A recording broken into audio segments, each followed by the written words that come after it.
Comme je le disais tout à l'heure, fêter avec vous ce premier anniversaire, c'est un moment magique. Je crois que c'était très important que vous, médias, bien sûr, découvriez cette œuvre de Daniel Buren. C'est deux œuvres, en fait, puisque comme il le dit, c'est deux travaux. Mais je crois que c'est facile, hein, un an après, de célébrer la victoire, mais vous n'étiez pas nombreux, forcément, avant l'ouverture du centre Pompidou de Metz, donc à nous soutenir. Et donc je crois qu'aujourd'hui, le fait que vous soyez présents est un moment évidemment très émouvant pour nous. Alors, il est d'autant plus émouvant qu'effectivement, Daniel Buren, qui peut peut-être apparaître pour certains comme un artiste complexe, un artiste contemporain, comme on dit parfois au mauvais sens du terme, je crois qu'il nous répond tout simplement au sommet de son art, par une œuvre joyeuse, une fantasmagorie de couleurs, une œuvre où les enfants, les personnes plus âgées, je crois, pourront se retrouver, qui sera différente à tout moment de la journée. Une œuvre à la fois très lisible, qui se comprend assez vite, et en même temps, qui, quand on commence à rentrer, s'avère très complexe, très subtil. Et je crois que tout simplement le terme d'écho qu'il a choisi pour ses travaux résume bien. Je crois que ça évoquera chez beaucoup de visiteurs justement des échos par rapport à des œuvres qu'ils peuvent connaître, à des expériences sensorielles qu'ils ont pu avoir. Et en tout cas pour nos amis lorrains, une redécouverte de la ville et de l'architecture du centre Pompidou-Metz. Daniel Buren est sans doute un des artistes, j'allais dire mondiaux par le coup, qui connaît le mieux l'architecture des musées. C'est le cœur de son travail et il se passionne pour ça. Et évidemment, quand il a appris l'aventure du centre Pompidou-Metz, il a souhaité venir dès les premiers jours du chantier. Et effectivement, il est revenu, et on lui a proposé cette invitation et il a répondu présent, je le remercie. Je crois que vous avez tout compris. C'est vrai, Merci. quand on se lance dans ce type de proposition, Daniel, il n'a pas envie de livrer des clés d'interprétation. En revanche, en vous rebondissent des fragments d'histoire de l'art, des fragments d'architecture.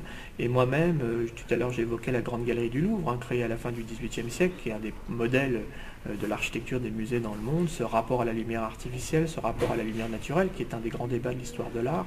Je crois qu'avec la proposition de Daniel, on a justement toute cette polysémie d'interprétation. Et au fond, qu'est-ce que c'est qu'une œuvre polysémique?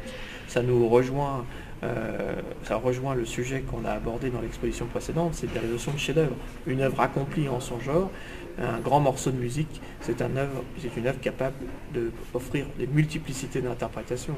Un grand film, c'est un film qu'on aime revoir 50 fois et on y trouve toujours quelque chose. Je crois que quand une œuvre comme celle que nous propose Daniel ce matin semble l'être, évidemment c'est encore un peu tôt pour le dire, mais en tout cas elle suscite beaucoup de fascination, et c'est justement une œuvre intéressante à ce point de vue-là, au sens stricto sensu du terme. Je crois notamment du fait de l'orientation nord-sud de la galerie 3, c'est très intéressant de la voir à 2-3 moments de la journée, et même avec des moments différents, comme un jour comme aujourd'hui, évidemment assez magique, ensoleillé, mais aussi étrangement par des jours de pluie.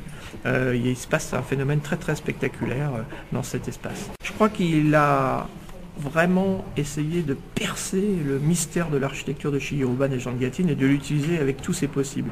Et je crois qu'effectivement, là aussi vous l'avez admirablement compris, par exemple, il faut prendre du temps pour regarder l'utilisation du plafond artificiel zénital, qui est évidemment, c'est une question un peu technique, mais c'est une vraie prouesse qu'avait proposé Shigeru Ban et que Daniel Buren est un des premiers à utiliser avec ce magnifique dégradé de 500 lux à laisser la lumière du jour venir. Et je crois que c'est vraiment une des premières propositions d'un artiste à l'écoute de cette architecture comme en contrepoint. Je crois que vous avez effectivement ouvert la voie par votre question.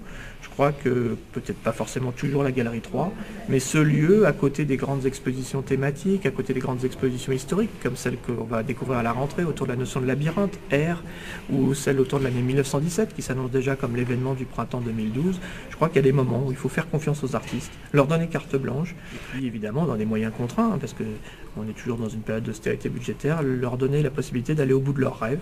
Et je crois que c'est ce qu'on a essayé de faire avec cette première proposition.